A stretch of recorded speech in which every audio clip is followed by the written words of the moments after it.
Representative Lynn Finnegan.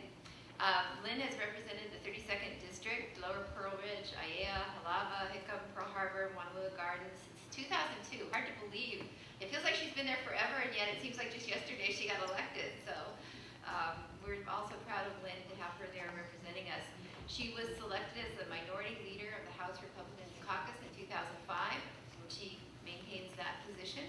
She attended Makaha Elementary School, Waianae Intermediate and High School, and graduated from Hanalani Schools. She then attended the University of Hawaii.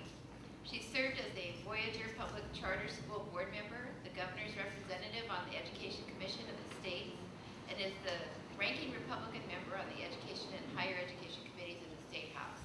And I know that this is an issue that's near and dear to Lynn's heart.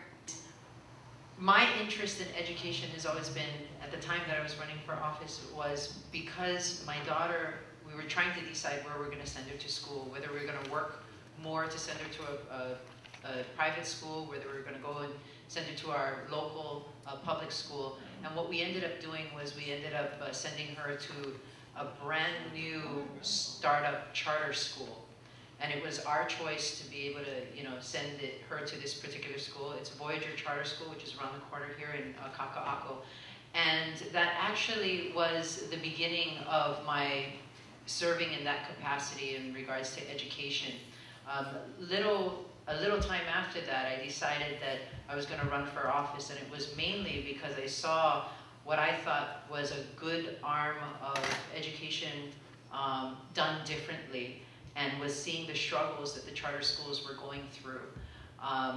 And then I realized when I was elected that I went around to the different schools, including Wanalua Middle, and met Principal Wong, where I would see the schools, people at the school level who were trying so hard to educate our children, and they were trying so hard to maneuver in a system that did not send the dollar to the classroom.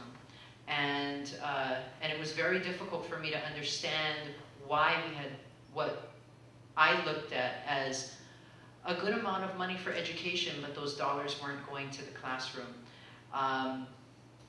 And so that's kind of my history and my studying on everything that we've done through our government and the Department of Education, the Board of Education, and the legislature. And what I found was the thing that I would say most often is our education system is like a nine-headed beast, where you have all of these different groups, people making decisions, but the people closest to the students didn't have the control or the ability to make the decisions that they needed to address the problems that they were facing in the classrooms. And so that's a little bit of my background, and what I've been trying to advocate for is the ability to get dollars to the classroom so that principals and teachers and parents and community will be able to address their priorities, because money does not grow on trees. And we needed to be able to find a way to get most of the dollars down to educating our children. So I look forward to your questions, and I can talk to you about the different reforms that have been passed into law, and how I think that we should move forward in decentralizing education and getting the dollar to the classroom. And so it's not easy being a teacher. It's frustrating. It's an awesome job because of the joy that you have from teaching and your kids that you get to deal with every day. But it's very frustrating at the same time. So you're exhausted from the joy, and you're exhausted from the issues. It's mind-boggling to me that of the 3,000 graduates of the DOE last year who applied for admission to the community colleges here in Hawaii, that most of them, a majority, needed remediation in reading. 2/3 needed remediation in writing. 4/5 needed remediation in math. Something is wrong when we're getting that kind of result. Indications of poverty. The percentage of kids who qualify for the free lunch program in Hawaii rounded off as 29%, nationally 32%. Sometimes people say, oh, we've got all these kids that, English is a second language, English proficiency is a real problem. Well, we are we are 11th in the nation. There are only 10 states that have a higher percentage of students who fall into this LEP, Limited English Proficiency category. But our percentage is about 9%.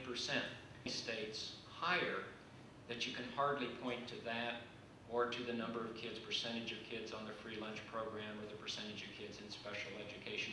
Education Week does an annual study they call Education Counts, where they have many, many factors that are considered in coming up with what they call their Chance for Success Index. And we're above average on the Chance for Success Index when they look at all of the demographic information in the state and try to give some indication as to whether those students would be expected to be performing at an average or above average level. In terms of the kids that go to the private schools, the percentage of kids that go to the private schools in Hawaii today is exactly the percentage that it was in 1959 at the time of statehood achievement figures.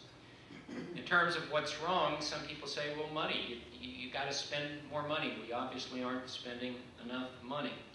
Well, according to the latest Census Bureau figures, the amount we spend in Hawaii public schools per student puts us 13th in the nation. That is to say, most of the states spend less per pupil, only 12 states spend more. The teachers' union likes to say that our teachers are grossly underpaid. I'd like to make more money. I'd like April to be making more money. I'd like all of us to be making more money. But if we're looking to see how the teachers are paid here compared to how they're paid elsewhere, we're 13th among the 50 states on average teacher pay. If you look at beginning teacher pay, trying to get new people, gung-ho people into the system, we're 8th according to the Census Bureau. That is, the percentage of our resources we're devoting to public education is higher than the average worked out on a per-student basis. I personally think that we got off the tracks at some point in time, and I think the unions have something to do with that. I think that principals in the union is just an obvious, huge problem when you've got tenure in the place, when you've got near absolute job security, where you have compensation that's unrelated to performance, unrelated to results. I just don't think history has suggested that that's not a good way to get accountability. It's not a good way to motivate people. Furlough Friday idea, I think, is just an embarrassment. We already were tied for last in terms of the number of school days, and now we're 17 below that. I assume it's a matter of time before outside Hawaii people are ridiculing the state for how we've approached this particular situation. I don't blame the teachers one bit for that. I feel strongly that the governance structure is a major hurdle, a major barrier, and I think that governance structure, if it were changed, right now it's the most centralized top-down system in the country. I think if it were made more decentralized, and I've got the details of what's been proposed over the years in the essay, I think that wouldn't immediately solve anything, but I think it would remove a barrier that would make it possible for people like April in the classroom and Caroline in terms of running schools to really use the resources that are there now, to use them far more effectively than what I think they can be used now. I think far more money would get to the classroom